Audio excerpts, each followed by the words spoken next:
Chapter 66. The finish line has been extended? Start of Arc 5. In the end, it wasn't Lemon Pink lowering the barrier in time, because she didn't.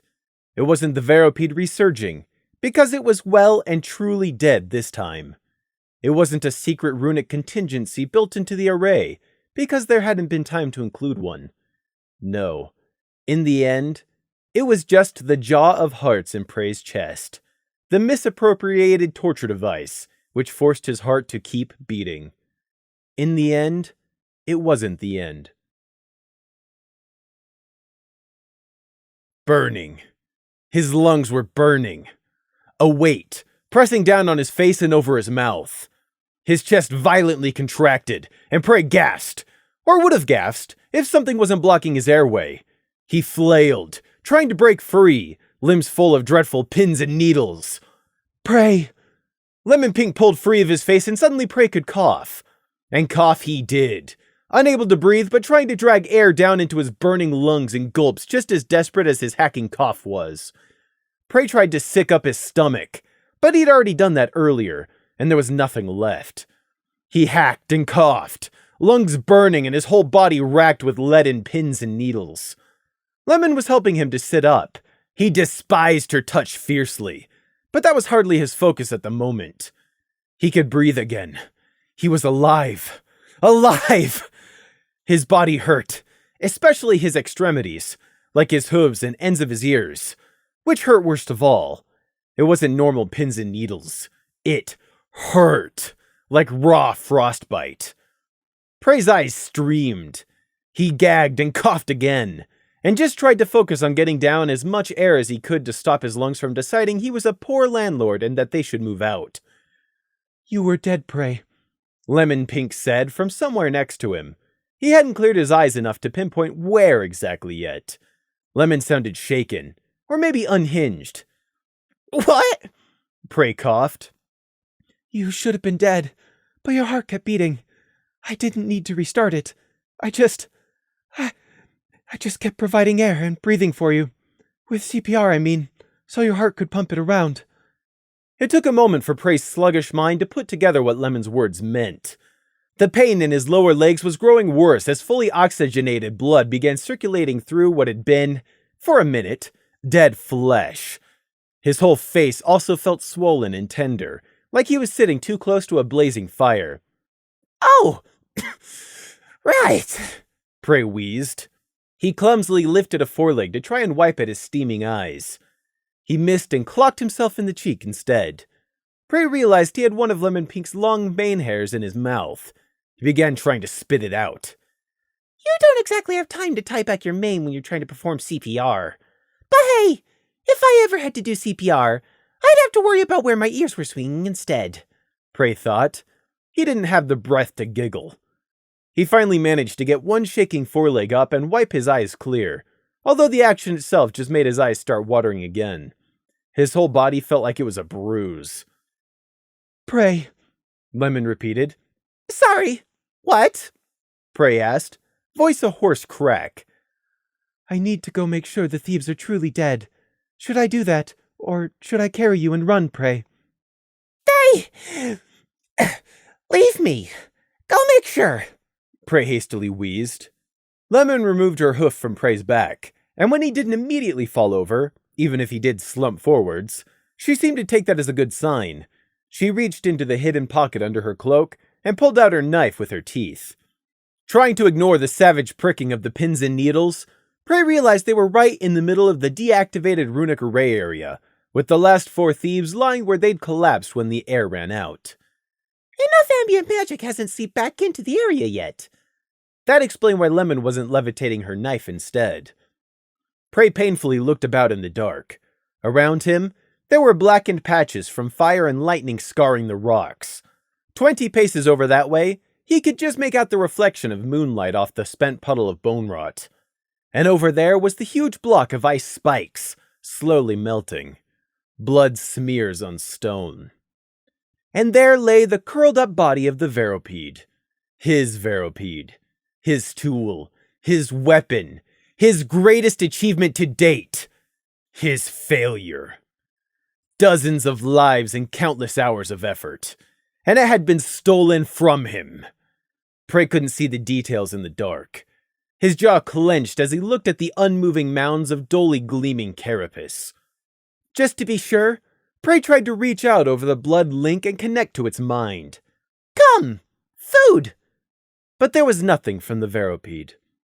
Prey looked away from the huge corpse, and to Lemon Pink instead as he saw her leaning over one of the bodies on the ground.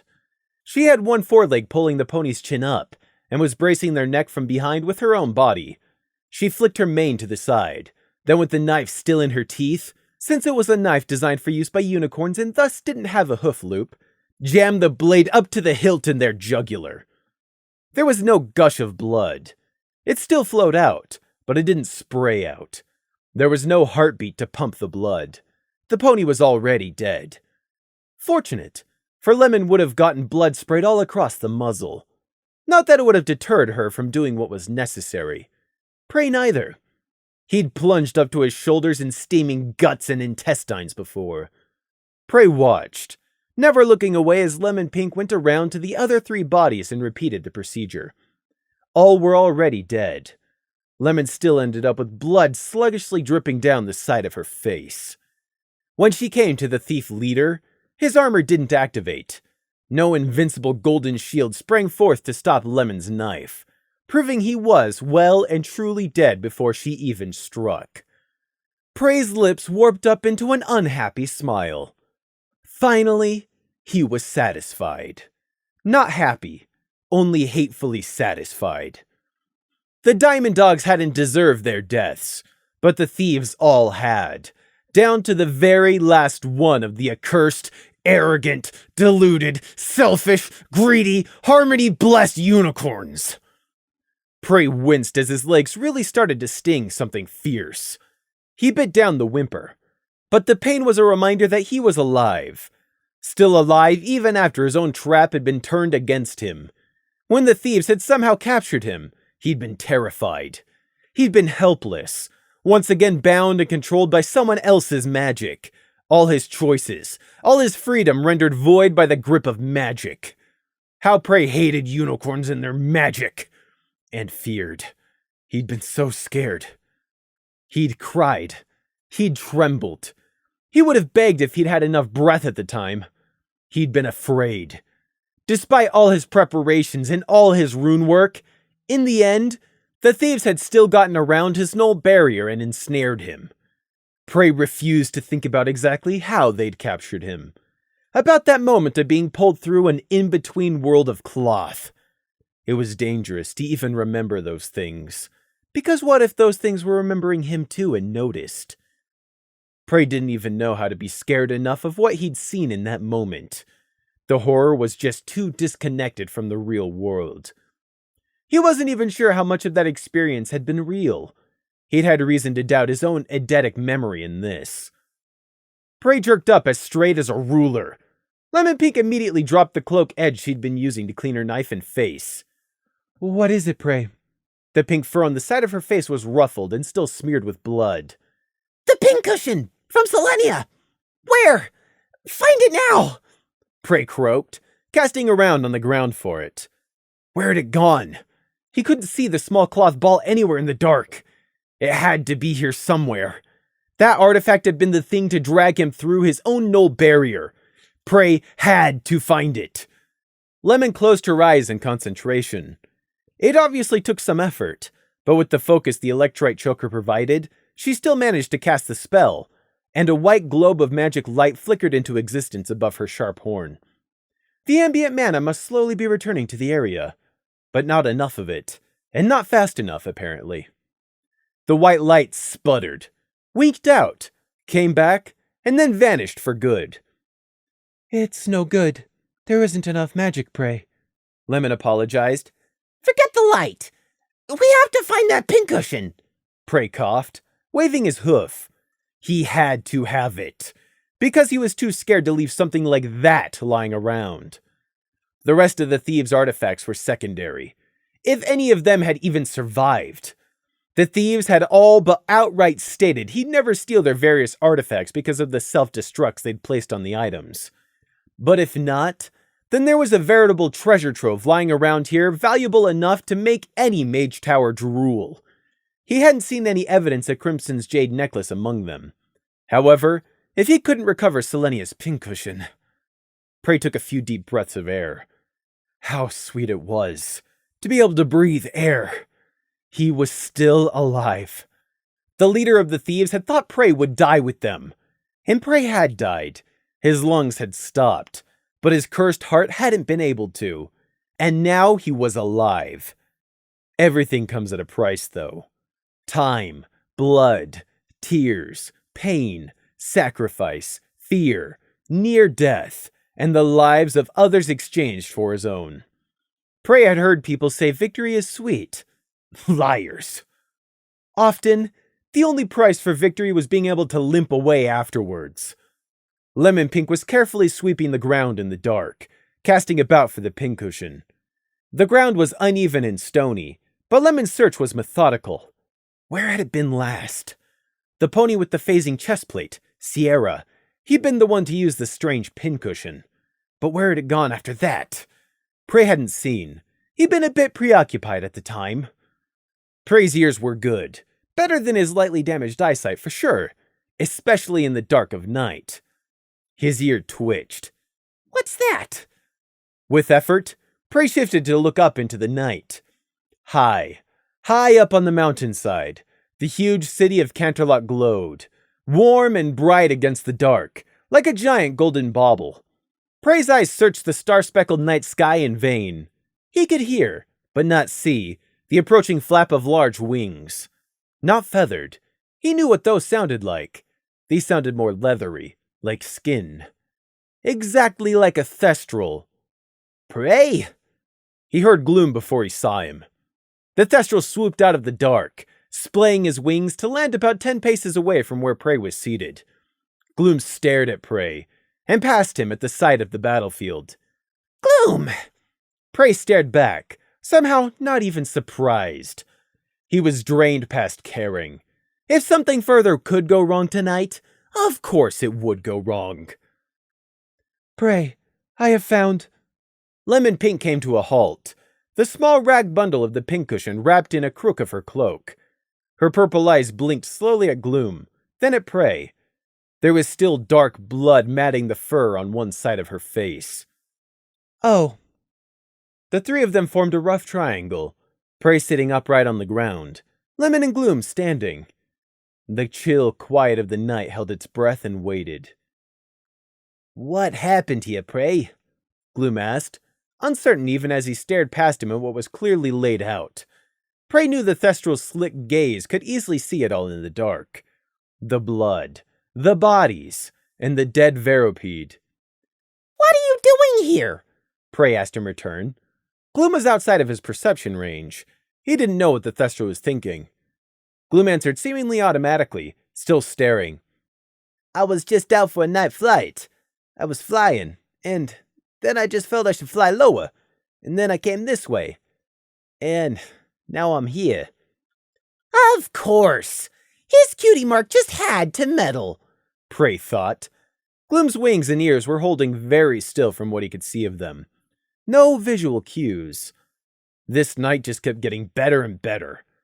Lemon Pink very subtly tilted her head Prey's direction, signaling with her eyes. Prey twitched his hoof in the manner to signal a negative. What happened here, Prey? Those are dead bodies. That wasn't a question. No, it wasn't. Those are dead ponies. And whatever the Tartarus that thing is, it looks like what Crimson described ate the Reaper King in the end. Gloom nodded at what remained of Prey's destroyed tool. He didn't take a hoof off the ground to point with, though. In case he needs to react fast. Yes, a Veropede. Dead now. Prey didn't expand any further, just sitting slumped there. Prey, what happened here? Gloom asked for the third time. I think you already know what happened, Prey said, looking at a point just above Gloom's head rather than his face. I don't want to jump to any conclusions, Gloom answered. Was that a quaver in his voice?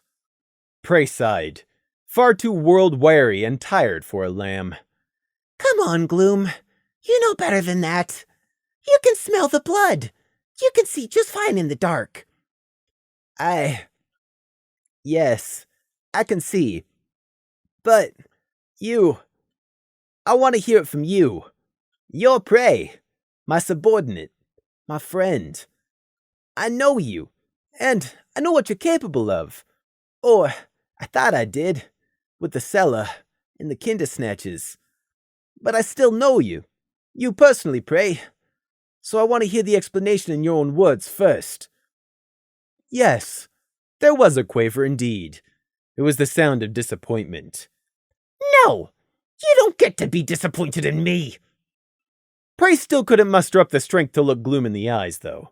Not even to defend himself. This is really all just bad luck. I chose this place purposefully because no one ever comes here. No one else was supposed to come by but them. Least of all you or Crimson. But I didn't account for a vague and arbitrary special talent, did I? What happened here, Prey? The fourth time. Prey took a deep breath. How nice it was to breathe. You have to be told. Then be told. Murder is what happened here. There were a whole pack of diamond dogs. Because of me, they're now all dead. Young, old, mothers, fathers, sons, and daughters. I killed them all. They did nothing wrong, but I still killed every last one of them. I used bone rot. I used traps. I used a monster. I murdered them all. Prey couldn't help but see Gloom flinch. Diamond dogs? What?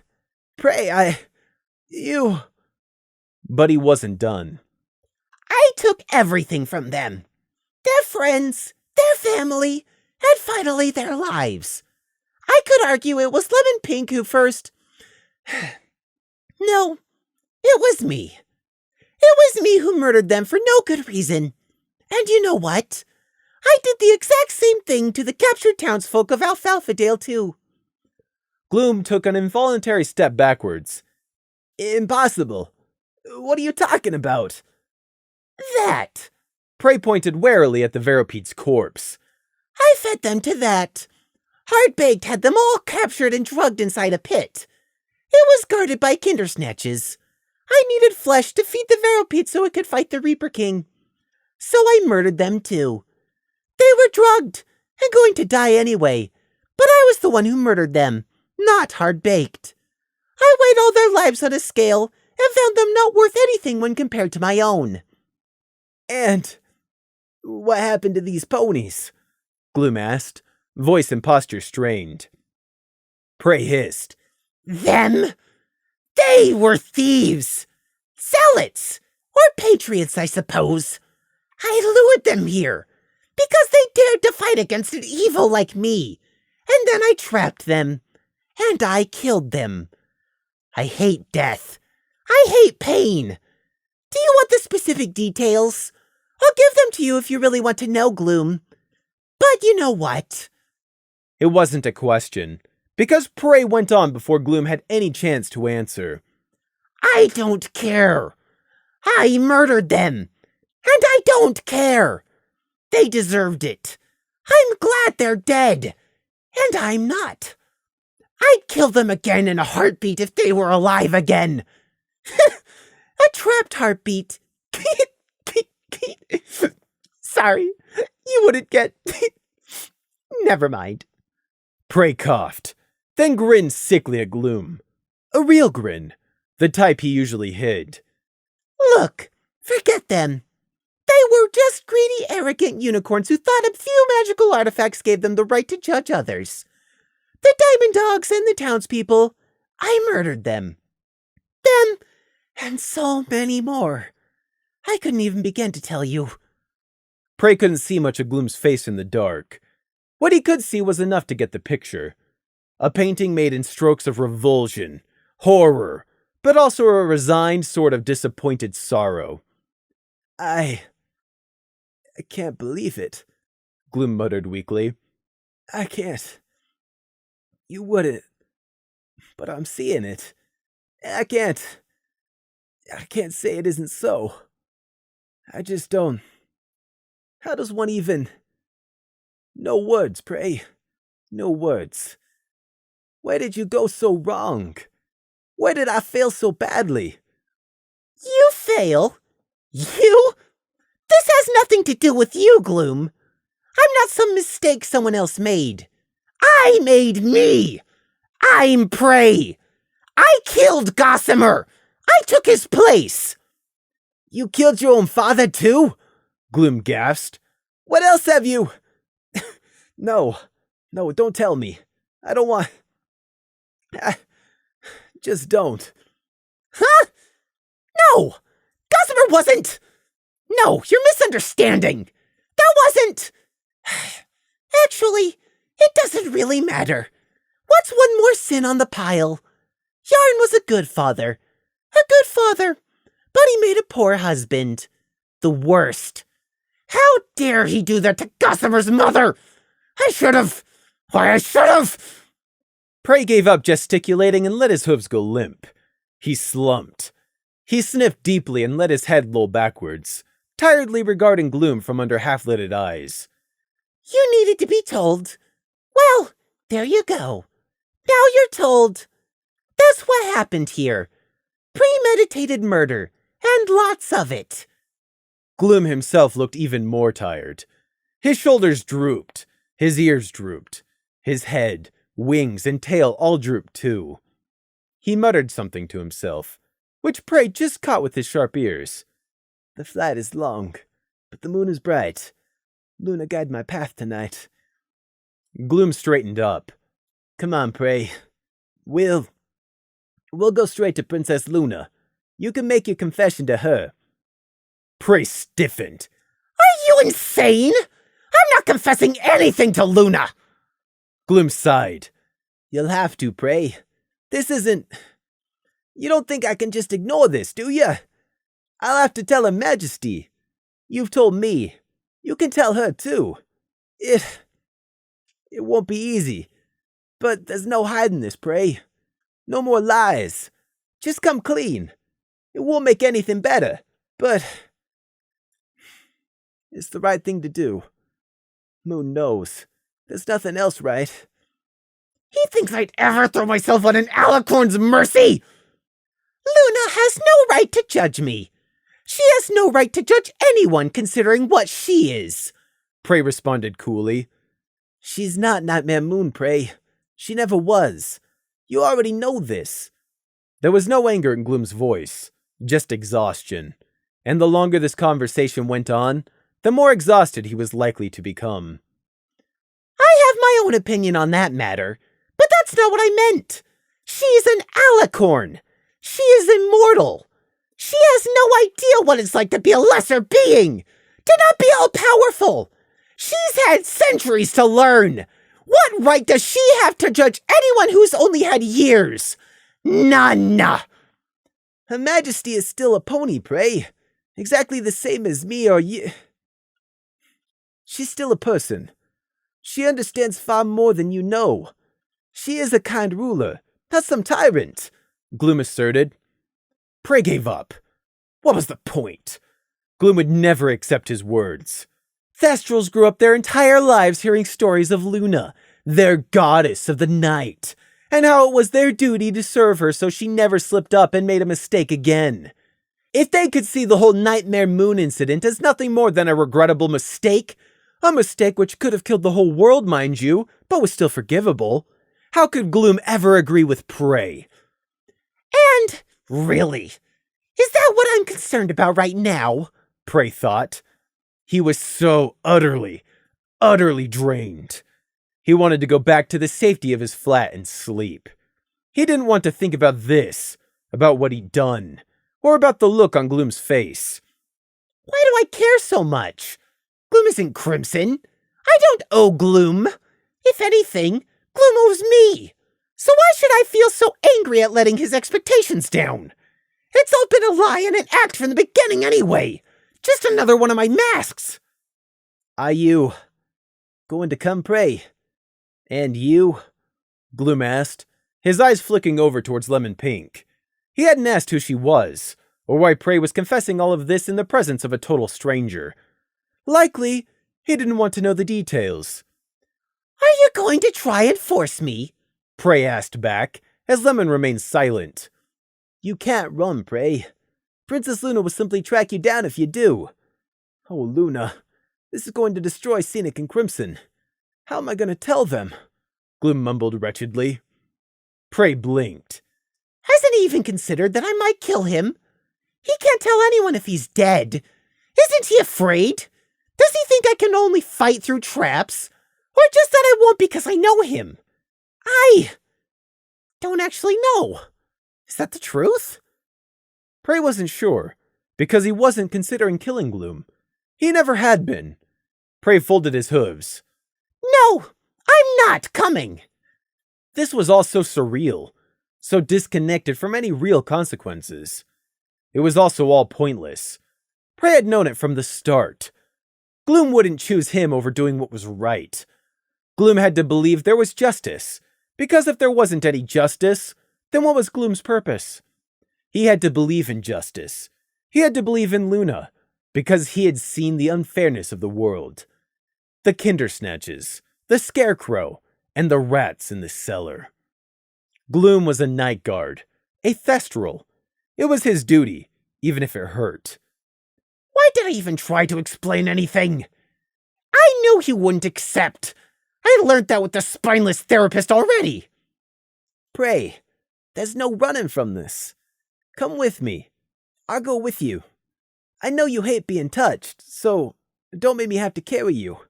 Please. Prey looked away from Gloom. Just get on with it, please, he sighed. Gloom jerked like he'd been shocked, then folded up silently on the ground, wings sprawling open in unconsciousness. Lemon Pink stood there, her hoof still pressed to Gloom's shoulder, the illusionary veil now gone. Where she'd been previously standing, her illusionary double rippled and vanished.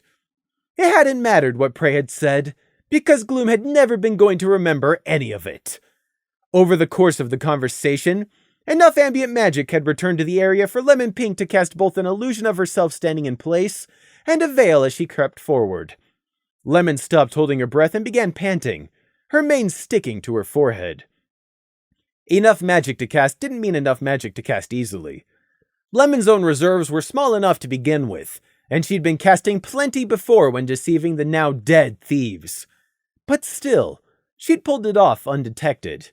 Gloom had been completely focused on Prey anyways, which had helped. Why'd you have to listen to your cutie mark tonight of all nights, Gloom? Prey silently asked himself. A worthless question. Why did the wind blow? Why was his wool white? Where did magic come from? Selenia's pincushion, Prey asked Lemon Pink. I have it here. Lemon indicated a pocket under her cloak. I will begin removing Gloom's memories. No, don't. Lemon started. Surely you cannot mean to. I'll do it myself. I may as well. I need to clean up here and leave before morning. I'd meant for the Veripede to eat the bodies after the fight, but now... Prey sadly looked at the dead creature. Now we'll have to find a way to get rid of its body, too. I see. Yes, Prey. Go check the bodies. See if you can recover any of their artifacts. Watch out for booby traps. I'll deal with Gloom. Painfully, Prey got to his hooves. He still felt like he was bruised all over, but the pins and needles in his blood were just a dull buzz by now. Yes, Prey. Lemon left Gloom and started towards the nearest body, the corpse formerly known as Azurite, a pony who was now dead. Prey sat down in front of Gloom's prone head. This close, Prey could see the scars under Gloom's closed eyes, even in the dark. There sat Gloom's clan earring, set in a familiar tufted ear. The Thestral's brows were creased, even in unconsciousness. Don't worry. This won't even be a bad dream by the time I'm done. Just the sire of all headaches, Prey thought.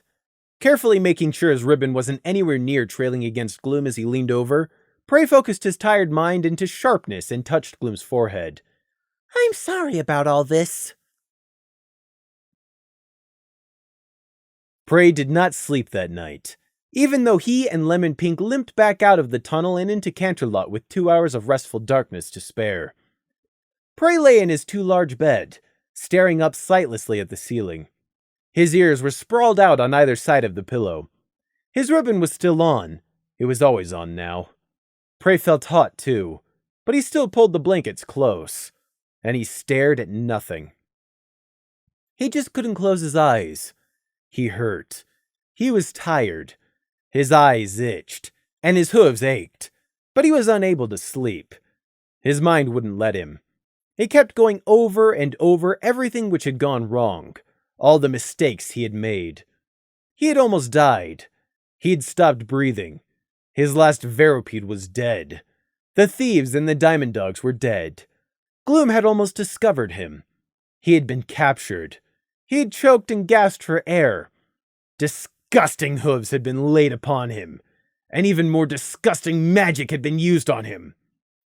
His heart was heavy. It shouldn't be, because he had won. He'd been the only one to survive, and at the end of the day, that's all that mattered. But his heart was still heavy with bitterness. He'd dealt with Gloom, erasing the Thestral's memories of what he'd seen tonight before sending him off.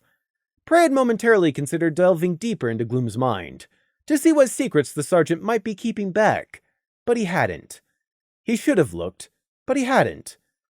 Prey had been exceptionally careful with Gloom's mind, being as gentle as he could, but Gloom was still going to feel sick with a headache tomorrow morning.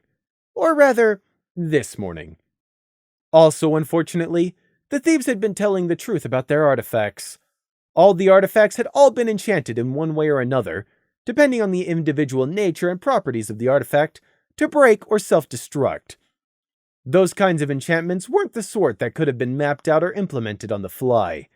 The thieves must have had those self-destruct contingencies planned for a long time. Years. Prey couldn't even ask one of the thieves about it anymore. They were all dead. The location of any other stashes of other artifacts, money, secrets, or most valuable, knowledge, had died along with them.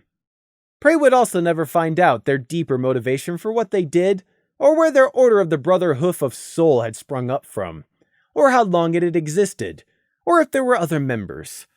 All he had were a few physical descriptions, matching cutie marks, and a few of the names he had overheard, such as Quarterstaff, Azurite, and Sierra. But that was it. He'd have to see what he could turn up, assuming those were even their real names. He'd likely never know. Death came, it took, and you were left forever without answers. The thieves' bodies, along with the remnants of his loyal Veropede, were safely buried, locked away beneath the very ground where the battle had taken place. Prey had to cannibalize the nullification barrier array in a hugely inefficient and costly way to manage that. Lemon had nowhere near the kind of magic needed to pull it off, and he hadn't had the required hours to build an excavation array from scratch. Morning had been coming, and he'd had to rush. It's not like I was ever going to get the chance to use the null barrier again anyway. Down there in the middle of nowhere. It was still a loss. Another loss, to be precise. In fact, the only thing he'd gotten out of this whole catastrophe was the pincushion. And even that was just so no one else could have it. All 3 pins were pushed in and the charges used up, and Prey didn't have the first clue about how to recharge it. He doubted it was as simple as pulling the pins back out and supplying it with enough mana. Lemon saved my life again tonight. I should say thank you, and find out what she's hiding. He had time to focus on that now, but he didn't want to find out.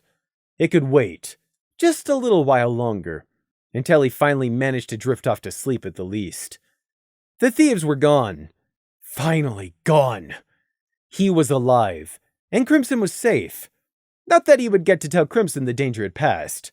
He couldn't know. No one could know. This was a victory. Every loss, even his Veropede, had been an acceptable loss, because he was still alive. But victory wasn't sweet. Prey wasn't satisfied with this ending. He couldn't even know for sure if it was an ending. Tough! Life isn't fair. The world doesn't care. What's the life of one twisted little runt lamb in the scheme of the universe? Nothing! Prey wasn't satisfied, but it was an ending. Although, not the end. At least, not for him. For others, not just those Prey and Lemon Pink had killed tonight, it had been the end. But for thousands more, it was just one night among many. The setting of the moon, and the rising of the sun. Another start in the new story of a new day. I'm safe and still alive. Crimson is alive. The threat of the thieves is gone. There's nothing else pressing hanging over my head. So what should I do now? What precisely shall I do when I get up this morning? Or afternoon even? Wake up. Stare at the empty ceiling. Bright sunlight shone through the glass. Prey kicked off his blanket and lay there for a while. He should get up and get to work. Life hadn't stopped. Runes weren't going to lay themselves. There was always work. Down on the streets outside, Canterlot was already bustling. Busy ponies starting their day. I really hate Canterlot. There was nothing for it. With a pained groan, Prey got up. Prey went through the day in a sort of surreal haze. It was understandable. Just last night, he had fought the thieves in their self-proclaimed brotherhood to the death in a final culmination of all his runic preparations and magic. But now it was over, just like that.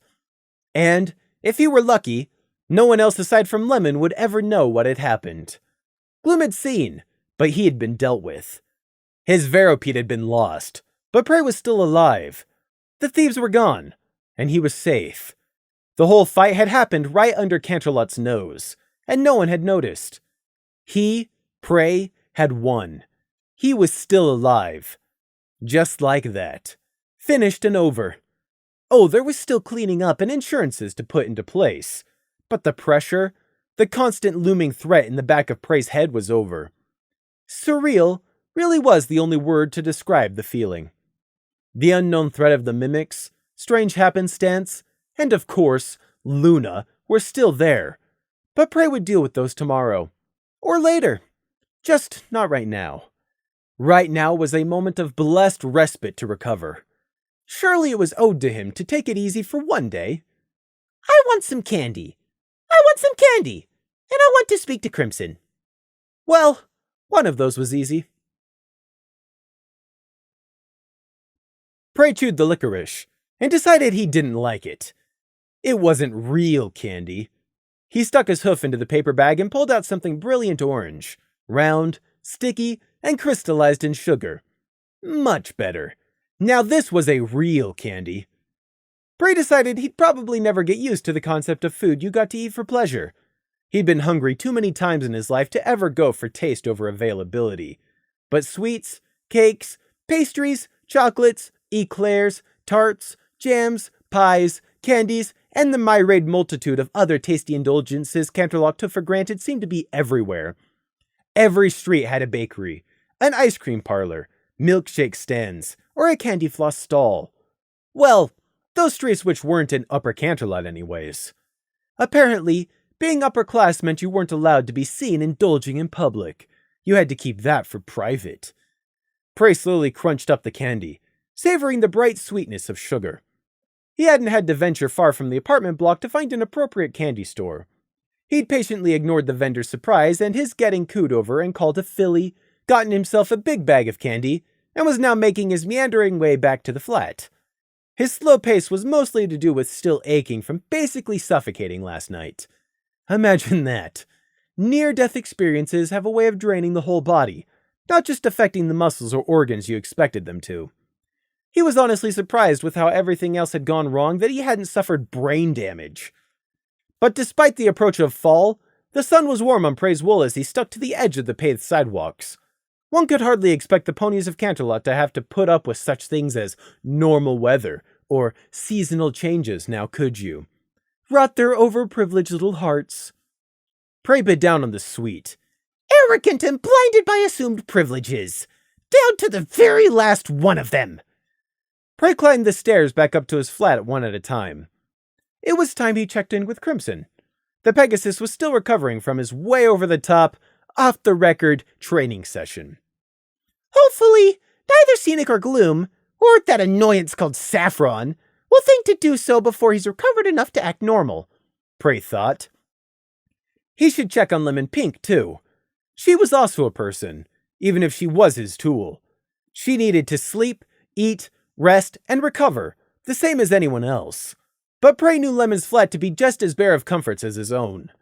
Back before any of this mess had kicked off, so very long ago, Lemon had been going to procure herself a flat in this very apartment block, as per Prey's instructions. Well, with one thing and another, it hadn't happened, but it wouldn't be hard to achieve. All Lemon Pink had to do was get Cozy Holding, the landlord, alone and convince him to provide her a flat, at a hefty discount too. There was nothing like a little abuse of mind magic for making someone else see things your way. A perverse violation of a person's very being. That wouldn't stop Lemon from utilizing it anyways to force Cozy Holding to kick out some other tenant if needed and provide her with their flat instead. Prey had been too soft in the past, and look where that had gotten him. Now he could finally get back on track, along with starting up his other research plans again. The candy soured on Prey's tongue as he climbed the apartment block stairs. The thieves had collapsed his secret crystal cave lair. He hadn't even had a chance to go down there to see the remains for himself. There probably wasn't any point. He and Lemon Pink would have to find somewhere new and start their exhausting rune work all over again. Or rather, he would. Hundreds of hours of work gone. The loss stung bitterly. Not as much as the loss of his 2 Veropeds, but it still stung. Prey shut the front door and went down the corridor to knock on Crimson's own closed door. Crimson, it's me! Prey called out around his candy. Prey waited. It took an entire 2 minutes before Crimson cautiously opened the door. When he saw it was just Prey alone, he opened it fully. "Come in if you want," Crimson said without preamble, leaving the door open. I came by to check up on how you're mending, and change your bandages if needed, Prey said, stepping inside.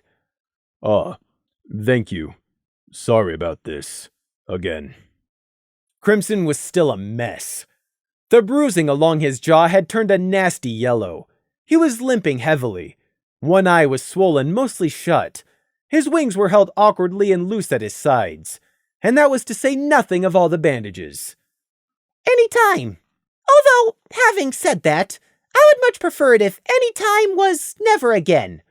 Regardless, I'd like to check on your stitches first, Prey said briskly, getting straight down to business. "Right here." Yes. Just lie down on your front. Anywhere's fine. Actually, lying on a floor cushion would be better than... Yeah, never mind. You don't have any of those. Just on the floorboards then. Stiffly and slowly, Crimson lowered himself down, folding his legs painfully under himself. Prey moved around to his side, going to check on the most serious hook puncture wound first. However, he hesitated before moving in close enough to touch. He couldn't help it. He hated physical contact. Right. So, just stay still again. Don't move. "I won't. I know," Crimson assured him. Okay. Right. Don't move. Prey carefully peeled back the bandage and padding to get a look at the stitching. He had of course cleaned the surrounding fur of blood before hoof, but the padding under the bandage was still stained. None of it was fresh though, which was good. The stitches were still all in, which was also really good, as having to restitch a wound was no fun for anyone. There was some swelling, but that could mean nothing. He touched his fetlock to Crimson's flesh lightly, feeling for any excess heat. It felt relatively okay. You've drunk plenty and haven't experienced any fever-like symptoms, right? Prey checked. "Yes and no. In that order," Crimson answered, not turning his head and staying still. And pain-wise? "It hurts a lot," Crimson said bluntly and honestly. I'll get you some more leaves for the pain in a second. I should have left some more with you before. Sorry. Prey apologized. "Thank you." Okay, this one seems relatively fine for now. Let's have a look at the rest of them, Prey decided, removing his hoof and turning to the rest of Crimson's bandages. Have you thought of what you're going to tell anyone if they ask what happened? Prey asked as he worked. No. I hope to heal before anyone notices. No chance of that, I'm afraid. Those stitches are going to be in for at least a week, minimum. Probably longer. Someone will certainly come by before then. All right. I hope to heal sufficiently that I won't look too bad by then. Crimson amended uncomfortably. And the excuse? Prey prompted. The truth. A training accident caused by my own foolishness. Not what Prey would have gone with, but it was Crimson's choice. He could suggest alternative excuses, but Crimson wouldn't approve of a lie. Any lie. So Prey kept his suggestions to himself. After a minute, Crimson spoke again. I can't remember if I told you this already, Prey. I was a little out of it at the time, but we get to resume our duty soon. Prey nearly fumbled. Our duty? Do you mean start working as night guards again? Yes, that's what I mean. Prey's mind swiftly drew the connections. So then the Royal Inspectors are finally giving up, or just getting kicked out. Just who, exactly, did you train within the Night Guard command structure to find out about this? Don't tell me it was Nighthawk himself. Crimson's ears twitched back. Yes. Prey looked up at the ceiling, vainly calling for strength. Of course it was the captain himself. And you just walked up and, what?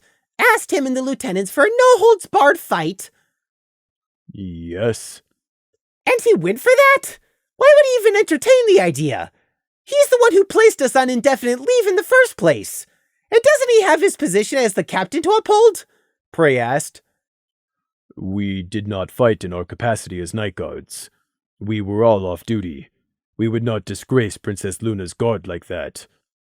Prey had been concerned about Crimson getting into trouble for a secret training brawl with the Night Guard, but it seems this went all the way to the top and his fears have been for naught. It made a sort of sense in a thestral way.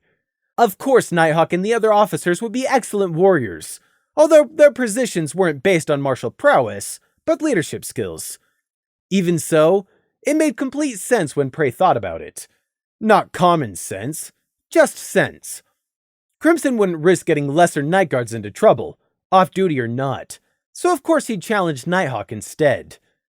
Prey would bet Nighthawk had seen it as his grave duty to fulfill Crimson's request too, as a sort of informal apology after the ISND's suspension. Only Thestrals would see being granted a holiday as a punishment. Prey sighed.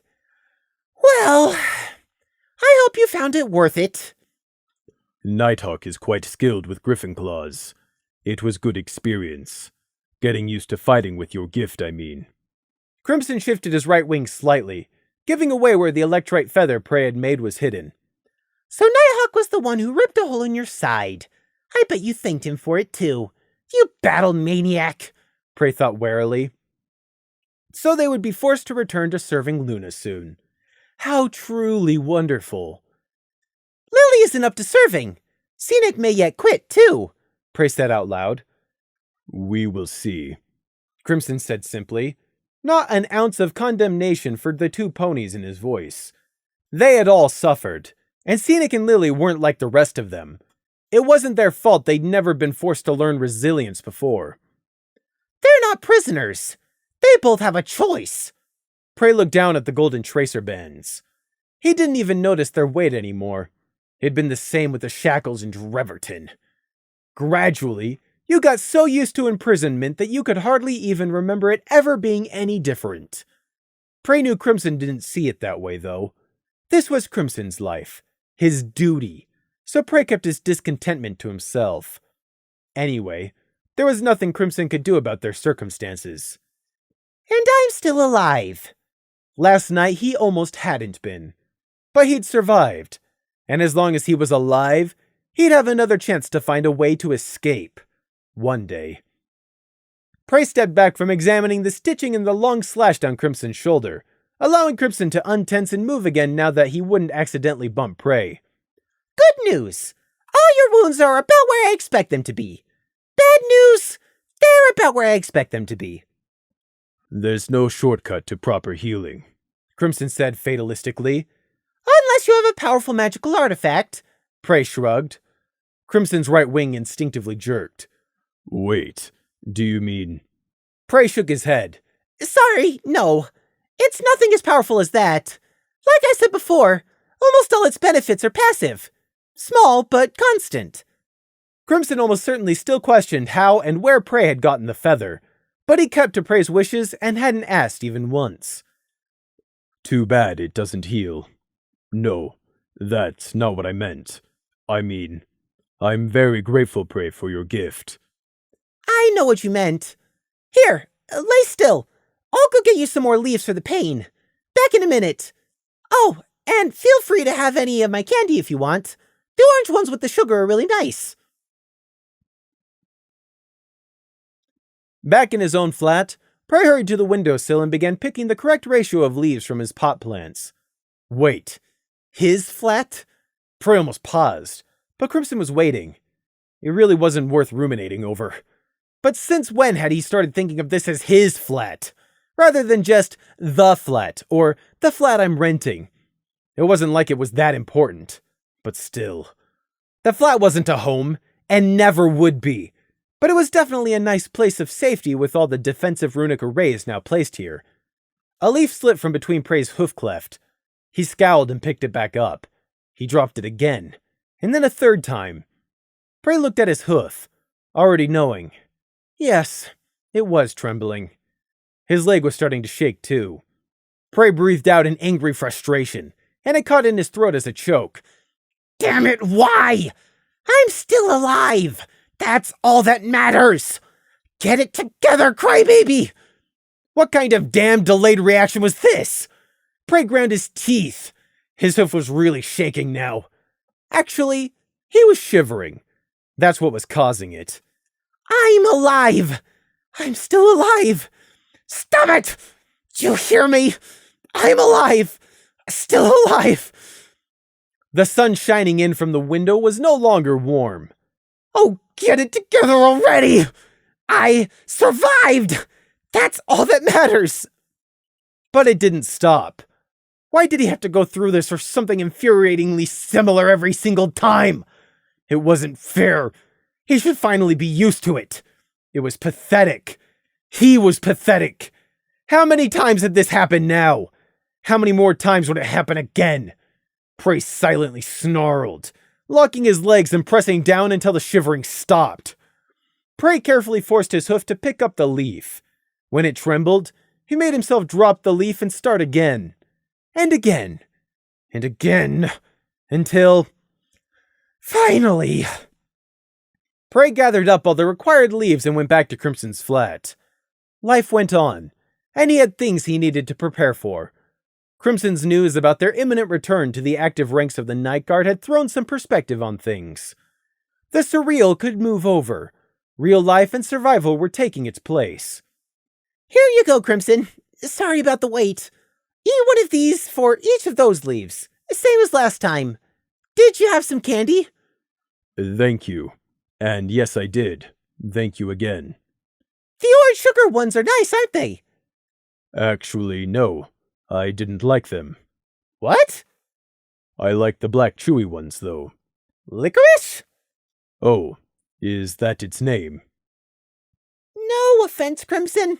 Since you're my only friend in the whole world, and I'm hardly one to talk, but you're weird. Candy, death, licorice. Who would have thought? War makes for strange survival stories. The Royal Inspectors, contracted by the Royal Guard to carry out a licensed review of the Night Guard. What had been scheduled to take 2 weeks, nearly 3 times as long as the ISND's own inspections had taken, had instead dragged out into nearly a month. The inspectors had left no leaf unturned, no stone unchecked. Everything had been thoroughly, vigorously, and pedantically checked. Files, records, budgets, minutes of meetings, procedures, it had all been reviewed to death and back. Prey heard they'd even gone so far as to count the office supplies down to the last rubber band, paperclip, and staple.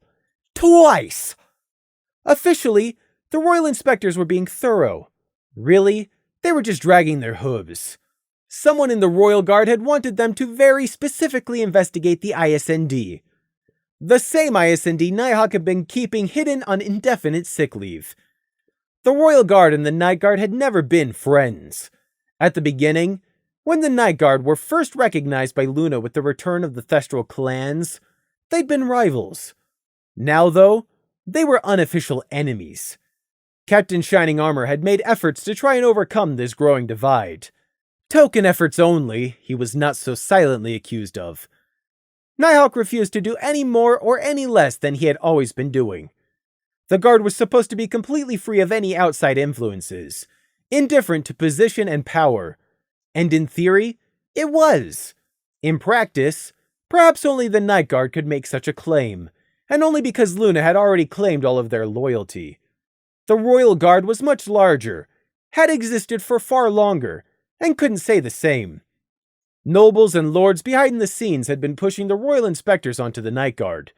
It was never anything overt, but their guiding hoof had been there if one looked and knew what you were looking at. Shining Armor had declared his strong disapproval of this. The Guard was supposed to be impartial and justice was supposed to be blind. However, most of the Royal Guard officers weren't even aware they were being gently goaded, influenced by certain policies and rules being implemented in very certain ways. Regardless of all this, in the end, the Royal Inspectors had no more reasons, or excuses, to carry on any longer. All they'd turned up on the Night Guard were some minor misfiling clerical errors, and unimportant slips in procedure. Oh, they tried to hammer the Night Guard for everything they were worth, but they had nothing and they knew it. What's more, Nighthawk and Shining Armor knew it too. Celestia and Luna at the top probably just didn't deign to care, but down at the mortal level, everyone who was someone knew it. And, really, the Night Guard had only existed for a little under 5 months. Realistically, what skeletons were they ever going to uncover? Thus, as the week finally drew towards its close, the inspectors packed up their briefcases, put away their ledgers, straightened their tweed bow ties, and prepared to depart with their trimmed tails tucked between their legs. The noble ponies moving behind the curtains and trying to gain something out of all this would be left disappointed. Unless this outcome was what they'd been angling for all along. Maybe. Who knows all the games of court, or which side was playing with pawns and which with dice. It was a fact most overlooked, but there'd been no comment from either Princess Luna or Celestia throughout the proceedings. Neither praise nor condemnation, not even once. Lemon Pink hooked the new crystal lamp onto the improvised nail hook in the sewer's heart. Up to her knees, the cold and slimy wicker watch bobbed in the chilled water. 2 days had passed since the confrontation with the thieves, or the Brotherhood of Soul as they'd so arrogantly named themselves. Now their self-righteous group were gone forever, reclaimed by the mud. But the weapons and tactics which had been employed against the artifact-wielding ponies still remained. Namely, the wicker watch, and the hex it carried through its rubbery tendrils wherever it reached in the sewers. And Wicker Watch was still growing. For now, it was all that was left. It would have to do as a foundation on which to rebuild. Willingly or unwillingly, the sewers would be housing its new silent watcher for a long while to come. Possibly as long as Canterlot existed, if no one noticed and managed to eradicate the artificial plant. They would have to be a brave person to do so, though. The invisible malice of the hex was only growing stronger day by day. A sewer worker who just popped down for a maintenance checkup would probably suffer nothing more than mild paranoia and a restless night's sleep afterwards. But to anyone who ventured deeper into the artificial tunnels, the darkness would relentlessly gnaw away their resolve and rationality. Insanity might eventually follow after long enough exposure, independent upon the willpower of the victim. Not madness. That was something else entirely. But a period of temporary, or even permanent insanity was entirely possible. Lemon herself and Prey were only immune because they knew what the effect was, and were mentally strong enough to ignore it. Weak of flesh and magic, but they were both strong of mind. Maybe strong was the wrong word to use. Perhaps cruel of mind was more accurate. It's better to already be broken than to break. So the sewer now had its wicked wicker watcher waiting in the water. However, with the Veropede's death, there was no guardian left to match it. Unfortunately, there was as yet no helping that. Lemon Pink had just come from dismantling the last of the traps they'd set for the thieves, since they were no longer needed. Around the pink mare, water splashed in continuous trickles out of the tunnels leading into the basin of the sewer's heart. The splashing made for a ceaseless watery drone in the background. It echoed dimly in the unpleasantly damp air, endlessly bouncing off down the dark pipes. Lemon Pink closed her eyes, focusing on the runic array set here to connect with the Wicker Watch's network. Hello, Lemon. Lemon Pink instinctively jerked around to bring her horn to bear, cold water splashing, before she recognized the voice and stopped. Hello, Prey. Prey was sitting in one of the higher adjoining tunnel mouths. The pipe was dark, and only Prey or a small foal could have sat inside. Cold water ran around Prey's hooves where he sat unmoving, splashing down to add its voice to the never-ending background echoes in the sewer's heart. He'd been sitting in the pitch dark, waiting. Lemon had not sensed him, which was wrong. She should be able to tell whether she was close to another sentient mind, especially Prey's. I apologize for being late, Prey. Have you been waiting long? Lemon inquired. You said you would be working here in the sewer's heart 2 hours ago. I arrived here 1 hour ago, Prey said. I apologize again. I was delayed. That's obvious. Because why else wouldn't you have been here on time? Prey looked down at her. By the way, he added, I wanted to say thank you for saving my life. Again. It is my purpose, Prey. I know. I made you. You were me at one point. But thank you again anyway. Lemon tilted her head to the side, just a bit too far to be normal to an outside observer. Oh, well, then you are welcome, Prey. There was a pregnant pause in the midst of the sewer's heart. Prey brushed one ear back with a wet hoof, sky blue eyes assessing Lemon Pink. What was it that delayed you? There, the tiniest hesitation, a flash in the back of Lemon's eyes. I was resting, Prey. Prey had instructed Lemon to take all the time she needed to recover. You worked best when you were at your best, after all. It was all too easy to make mistakes when you were tired. Prey didn't believe it. Resting? Understandable. Resting is a broad term, though. He stared into Lemon's face, feeling her mind tighten up. He made his decision. I was prepared to put this off, and I have been doing so for quite a while now. You've saved my life. You've worked hard, and I was trying to give you space to develop a better mind, one which isn't stunted by how I made you. All that meant I was prepared to hold off. Not anymore. I'm getting the full, complete, unfiltered story today, and I will be its judge. Prey did not make any threats. There was no need. Lemon Pink was his tool. He had created her. Her whole purpose in existing was to serve him. She knew it. He knew it. There was no going around that. And if she tried... What have you been hiding from me, Lemon Pink?